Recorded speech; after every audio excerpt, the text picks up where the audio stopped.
are here with Joe Wolfe at Community Sanctuary. It's kind of awesome. And doing this interview. And Joe Wolfe is one of the premier teachers of A Course in Miracles, and he has been teaching for such a long time. And the wonderful thing about him is that he is the creator and founder of Spirit Outreach Ministry. Spirit Light Outreach. Okay. She's the president of the board, doesn't remember the name. Spirit. That's the truth, okay. Spirit Light Outreach. There you go. All right, so could you just tell us a little bit about how you got started doing this outreach program with A Course in Miracles and working with prisoners and men and women who are incarcerated? Well, my path started very early in life. The path that culminated into what I do now started when I was about 3 years old. I didn't send books to prisoners at 3 years old, but I was experiencing what I described in my talks and books as mystical experiences that occur outside the norm of worldly physics. I was ripped away from my mother as a child of late. I was almost 3. I was still 2. And I grew up without a mother. I wound up living in orphanages for the next 5 or 6 years, and then my father remarried and got me out of the orphanage. And I moved to Chicago, how I wound up here, and I lived under the roof of what I describe as a stepmother from hell. And she was. She was never at a loss to remind me constantly that how worthless I was and how I was somehow less than, and that I'd never amount to anything. And I tend to believe her, and after a while, I took on those very attributes, those characteristics, and I evolved into a juvenile delinquent. I wound up, the first time I was arrested, I was 15, and it was for stealing a car. And I was sentenced to 3 months in juvenile delinquency facility. The next time was arrested for another crime, I think burglary or something, I forget. But I wound up doing another 6 months in juvenile delinquency facility. And by 17, I had served my first adult, quote-unquote adult, sentence for robbery. And by 18, I was on my way to the big house. I was going to prison to serve a 10-year sentence for robbery. But the petty crimes of stealing toys and candy bars from stores had graduated into sticking guns in the faces of people in businesses and forcibly taking their money. And all this time, during all this time, the mystical experiences kept occurring. Now, what I mean by mystical are things that occur outside the norm of worldly physics. You might call them miraculous or just out of the ordinary. But these experiences began when I was a baby, essentially. I was 3, standing in the front yard of an old farmhouse while my father was negotiating with the care for my brother, who would stay at this farmhouse, and I would go on to the Carmelite Home for Boys. And the first experience was monumental. It was an experience that this entity was encased in this body. It felt alien. The body felt alien. It felt like it was not really me. It felt like I was in a concrete suit of armor. And along with that sensation was a glimpse into what we perceive as the future. I could see in an instant everything that was to happen, to occur in this life. I would see everyone I would ever meet, every situation yet to come. Not unlike what is sometimes reported during near-death experiences when people see their whole life flash in front of their eyes in an instant. This was quite the reverse. I could see ahead. And I remember screaming and crying at the top of my little lungs because this experience totally saturated me with a fear So I buried that. I buried that experience, and along with many other experiences that occurred thereafter.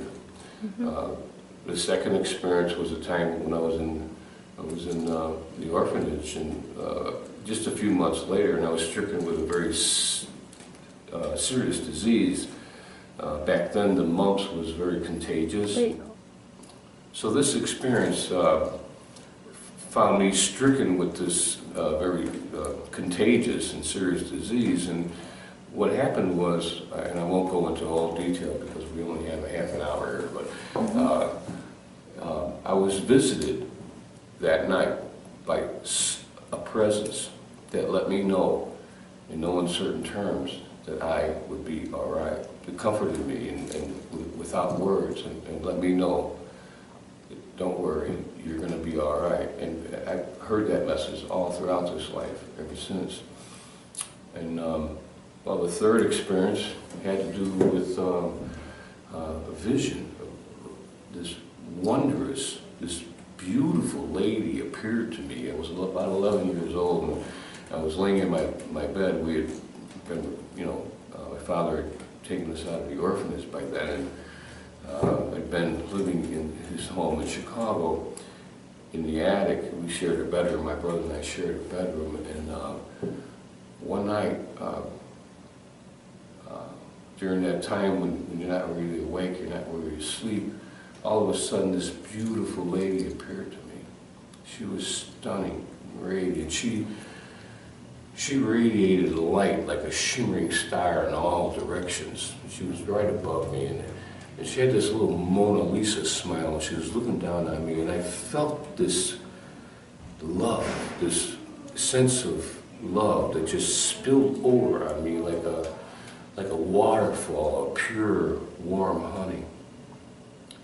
And I looked up in her eyes, and I ventured a thought. I said, please let me stay with you forever.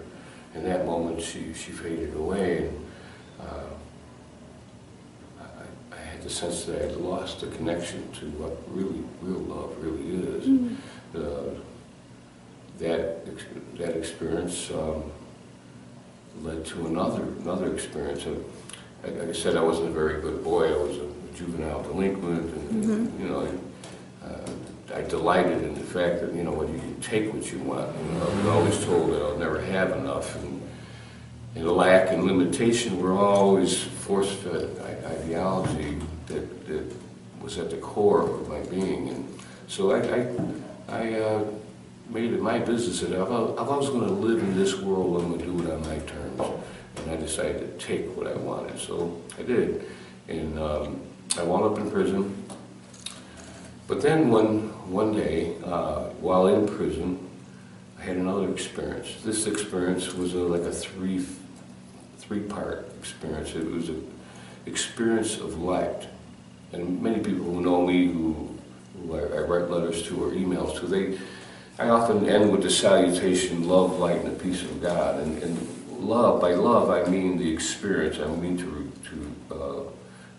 reflect on the experience of Kuan Yin's visit. And the light, I'll explain to you right now. And peace of God, I'll touch on in a few minutes. But the light experience was it's often referred to as Kundalini. It's a power that just emanates from the universe itself and saturates one. And I felt that power several times while in that prison cell. And it illuminated, exploded that cell with a brilliance brighter than 10,000 suns. Peace of God experience was when, again, I wasn't a very good boy. Even in prison, I was a bad boy. I was the second in command of a prison gang, and I was always trying to escape. I spent 4 years in solitary confinement because of my attempts to escape. And by the end of the time of my sentence, I only had about 16 or 17 months left to go in prison, and I was transferred suddenly to Joliet, and there I took up with other gang members, and I remember I had a conversation. the day of this culminating event, I called the big one, you know, like the Red Fox, the big one. It was the big. The day went on as usual, and I came back from work. I was working in the dining room, and I stopped at a cell of a friend of mine who was a prominent gang member. If I mentioned his name, you'd know who I'm talking about. But this guy was big. All he had to do was snap his fingers, and people would rush to his aid and do whatever he said. And I was talking at his cell, and the conversation turned ugly, and we started to argue. And I don't even remember what the argument was about, but what was going to happen is I was going to be killed because I had disrespected him. Because of whatever I said to him, our connection, I was going to be killed, and there was no escape. So I went downstairs to my cell and locked up for the night, and about 4 o'clock in the afternoon. And for the first time in my life, in a long time, I did something I hadn't done. See, I'd given up on God. God, to me, was nothing less than a fairy tale. I was firmly convinced that God was this perfectly orchestrated mass brainwashing to keep people in control. I cursed God. I remember shaking my fist at the ceiling of my cell one day and blaming God for all my problems. Well, I got on my knees that night and I begged him for help.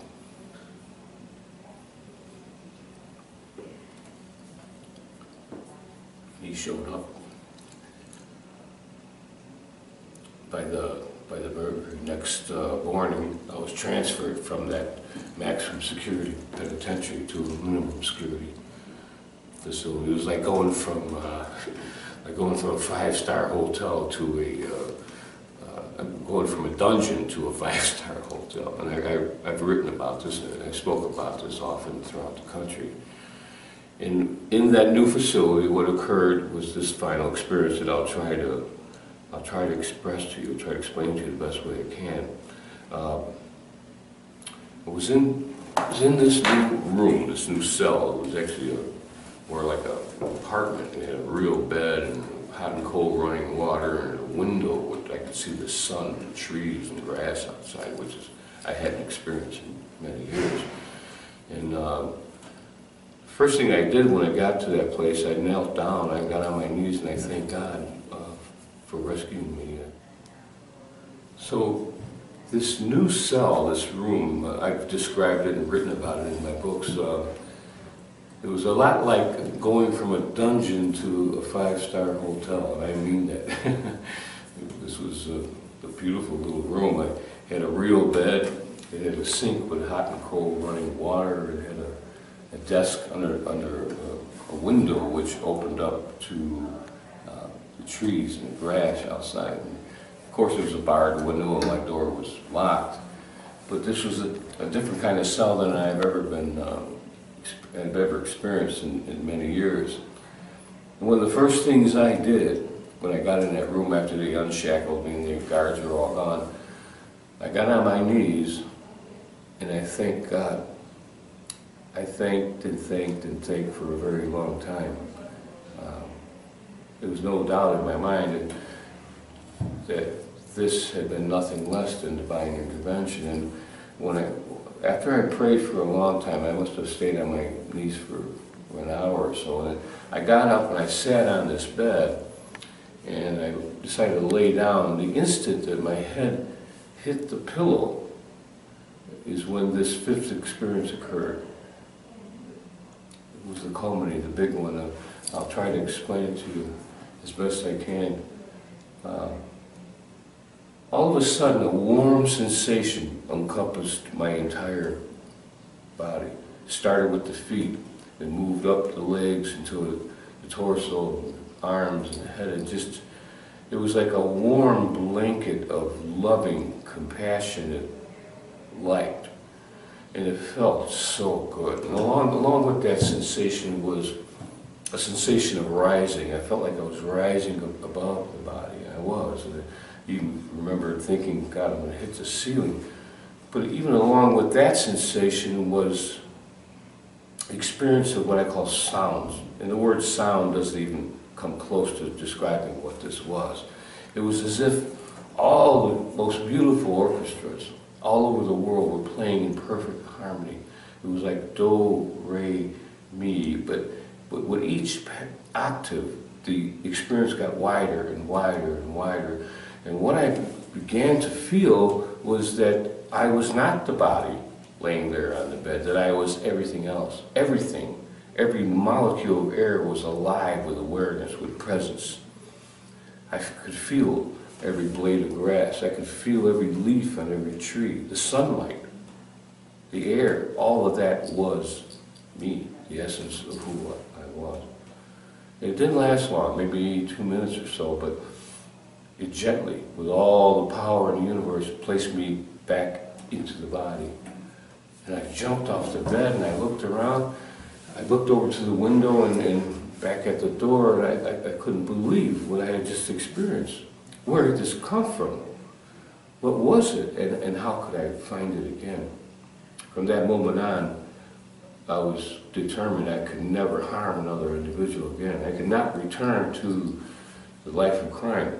I was hit in the head with a cosmic 2x4 at that moment, and from then on, I would change the way I would perceive everybody and everything in this world. Huh. I was 25 years old then, and I would have to do another 1.5 years in prison before it was done. And books fell into my lap. One of the first books that ever fell in my lap while there was this book by a guy named Ram Dass called Remember, Be Here Now. And I embraced that book. It relieved a whole lot of guilt from me. And not only that, it gave me a method of meditation. And I was amazed because it described exact experiences as one I just had, this out-of-body experience. It explained how other people had done it. And so I knew I wasn't nuts, that maybe maybe this was real. And, So you got that book in prison? I got it in prison. It was the first book I ever... Did you get it from a library? Or? A man walked up to me out of the blue. I didn't know him from Adam. And he looked in my eyes, and I could see that light of his eyes, and I knew I had to pay attention to him. He handed me the book, and he said, "Here, read this. You're going to get something out of it." That's how I got that book. He was another inmate? He was another inmate, yeah. That's cool. No accidents. Right, right. When the student's ready, the teacher is there. Well, I was interested in how how you became inspired to be that guy, because now you've taken on that role of bringing books to other inmates, and so that was the first book you got was from another inmate, it's kind of interesting. Well, that evolved to many years went by. Eventually I got out, and I pursued the very things that most of us do, having a family and a house and nice things, cars, money. And for about 18 years, I actually fell off the path. I gave up any spiritual seeking. I had kind of got discouraged with it because nothing was happening. I spent years with groups, from the time I got out of prison until one day just giving up, and that's another story in itself. But eventually I would come back to the path, and I was guided to serve those of our brethren, our women and men in prison, because I know what they're feeling. I know what they're going through. I know that they can sit there for months and months and years and never get a letter. Or, friends and family have long since forgotten them, and I know what they're feeling, and I was called to do that. So Jesus' message to me, Spirit's message to me, to bring with you all those I have sent to you to care for as I have cared for you, became my passion, my special function. He also said, I was hungry, and you gave me meat, thirsty, and you gave me drink, naked, and you clothed me, a stranger, and you took me in. I was in prison, and you came to me. So verily I say unto you, that which you do for the least of mine, you do for me. So that's what I'm up to now. Now for the last 10 years I have been sending Course in Miracles and related books to prisoners and changed the lives of many of them. Developed really strong relationships with men and women throughout the country. And my mail room is filled with boxes of letters of gratitude. That's what I do. And your relationship with the Course in Miracles and the prisoners, do you mostly send them course material? Yes, it's almost entirely Course in Miracles related stuff, because prisoners, and I think prison ministries, I think the number is about 2,300 of them. Most of them are fundamentalist based. Most of them get into prisons with their message of fire and brimstone, and hell and damnation, and weeping and gnashing of teeth. My ministry is different. I think I'm the only prisoner in the country that does this, especially related with A Course in Miracles. And the message that I'm giving them is the message of hope, message of love, light, and peace of God. Not that they're less than. The guilt message, which they already have. Message, exactly. Not the punishment and it's about who they really are. And if I could find my way, if I could find my guiding light in prison, they'll listen to me because they know that I know what they're feeling. Now, recently, Joe Mundy's organization, John Mundy, yeah, I'll have to edit this thing. John Mundy, our good friend John Mundy, gifted you a ministerial program. So Actually, that wasn't John Mundy. That was Pathways of Light. Oh, it's not John Mundy? Pathways of Light. Pathways of Light. Let me take it again from the top, because I'll edit it. So recently, Pathways of Light gifted you a ministerial program, so you're going to get your ministerial license. Yeah, the last couple of months now I've been studying to be a minister. And Pathways of Light is a worldwide network of Course in Miracles ministers and facilitators. And are they going to help support you with your prison ministry? Oh yes, they already have, and they continue to do so. That's wonderful. And how can someone who's listening to this support you as well? Money would help. But you have you've set up ways to support your nonprofit organization for. Yes. One can visit acimlive.com, acimlive.com, and there's plenty of sources, plenty of ways you can navigate in there to either send a book a month. If you want to send a book a month to a prisoner, I could do that. If you want to buy a copy of A Course in Miracles, that will help me, and I'll send it to them. There's plenty of pages on there that And what would you say to the new student of A Course in Miracles? Seek you first the kingdom of heaven, and everything else will follow. This is a guided meditation. This is something that I received from the very first book I ever read on the possibility of enlightenment or salvation. And that book was written by a man named Ram Dass. And so I'd invite you to close your eyes and take anything off your laps that might be distractive, and just breathe deeply in through the nose at the count of 4. And out through the mouth at the count of 8. And the reason why we do that is just to kind of untrap some of the stale air that gets caught during what we perceive as normal, shallow breathing. And the breath is very important. It's very important because if we can consciously be aware of the breath at the same time that we're doing this, that effortless flow of breath as it moves in through the nose and out through the mouth, it's impossible to have a negative thought at the same time. And thoughts are going to do what they do. Thoughts are a property of the body. And as the Course teaches us, we are not bodies. We're free. We're still as God created us. So allow thoughts to come up. Don't fight them. Don't struggle. The idea of authentic meditation is not to try to quiet your mind. Your mind cannot be quiet. It's impossible. It's an impossibility. What you can do, though, is watch the thoughts that come up. And in very short order, if you do this long enough, those thoughts can't fool you anymore. So again, I invite you just to sit quietly, close your eyes, And breathe deeply in through the nose at the count of 4 and out through the mouth at the count of 8. And we can also facilitate the body to help us do this by feeling awareness, feeling the sensation of awareness in every fiber of our being. And we can start with a particular place in our body, our feet. Just feel the sensation of life, of awareness as it flows through your feet. Feel your feet touching the floor.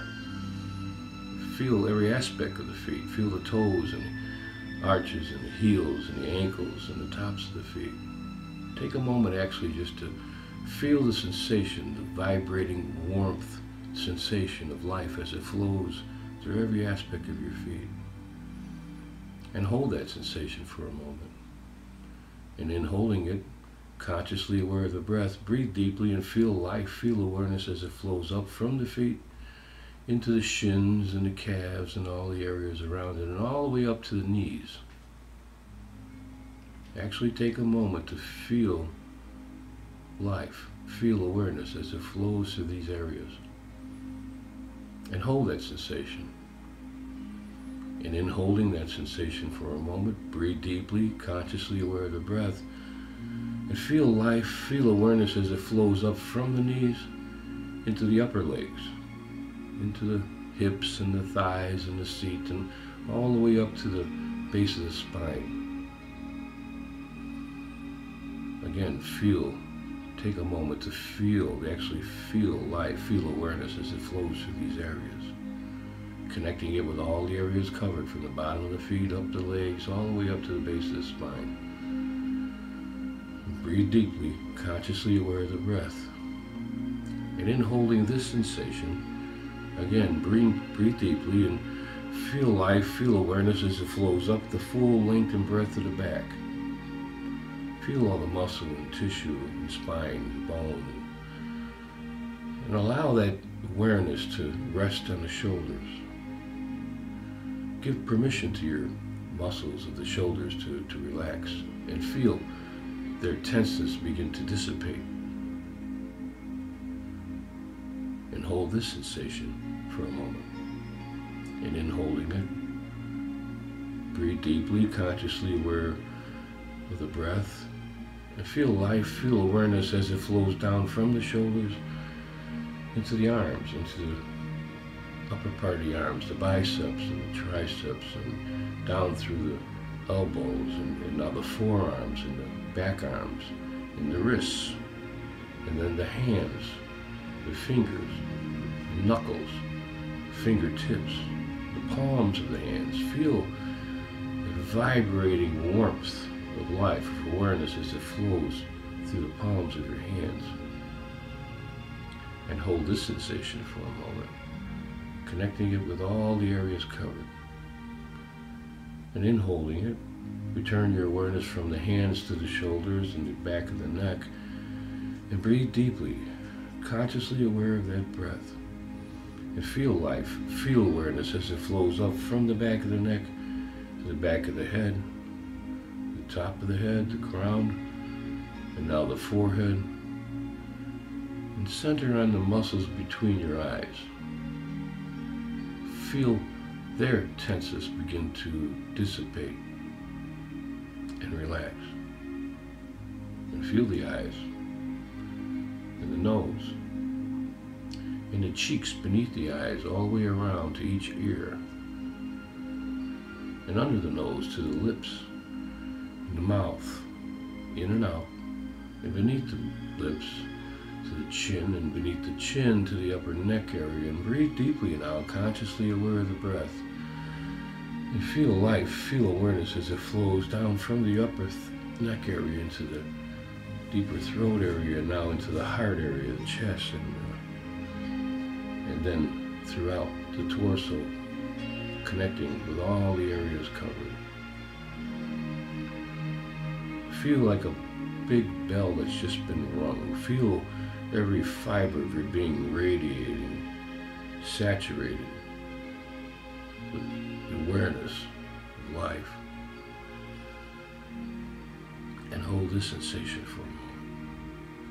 And in holding it, expand your awareness now to include everything and everybody in the room you happen to be in.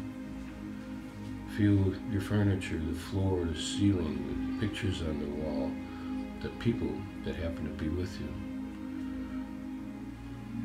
Feel every molecule of air that seems to saturate that room, because in reality, there is no separation and there is no space. And hold that sensation for a moment. And in holding it, expand your awareness further to include the whole building you happen to be in, your house or wherever you happen to be. Every room, the area outside, the grass, the trees, the parked cars, the neighborhood and the surrounding neighborhoods, the city and the surrounding cities, the state or province or locale, wherever you happen to be in the surrounding states or provinces or locales, the continent, the world as we perceive it, as it spins on an axis in rotation around what we perceive to be a sun, center of what we perceive to be a solar system. One in perhaps millions and millions that populate what we perceive to be a galaxy. Again, one in probably millions and billions that populate what we perceive to be the universe. And with every breath in, feel all of that breathe in with you, with the underlying conviction that beyond all bodies, beyond all planets and stars and solar systems and universes, something exists that is the substratum for it all. Something gave us the power to be aware and know that we're aware. And this is something we traditionally refer to as Source or God, but relinquishing all preconceived notions of what this God might be, we can look out just over the horizon of our closed eyes, and there, right there, closer than our breath, shimmering brighter than 10,000 suns, is a light that starts with a pinpoint and then moves closer to us, expanding and encompassing everything. It is all things. And we can also envision moving closer to this light, hand in hand with a guide, an angel perhaps, or our brother Jesus. And happily as we move hand in hand towards the light, just as we get to the thresholds, just as we get to the lawns of the light, an altar appears at our feet. And upon this altar, we would place as gifts to God all of the things that we've created that bind us to this world we made. All of our likes and dislikes, all of our points of view, all of our judgment, all of our condemnation, all of our alluring attractiveness, all the stuff we think we need for sustenance. And we would place these on the altar as gifts to God, because we would have no other idols. We would have no other gods before Him. In keeping with the final lesson in the Course in Miracles, this holy instant, this holy time we're spending together right now, I offer to you, Holy Spirit, be you in charge, for I would follow you, certain that your direction gives me peace. And if I need a word or a thought, or the stillness, a tranquil and open mind, these are gifts I'll receive, because He is in charge by my request. And He will hear and answer me, because He speaks for God, my Father, and His Holy Son.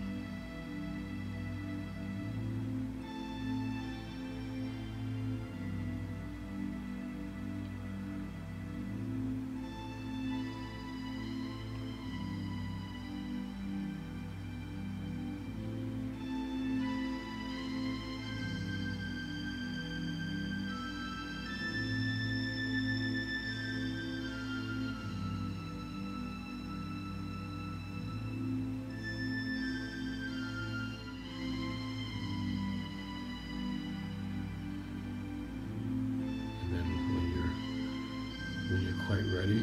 No rush. When you're ready, just return to the room.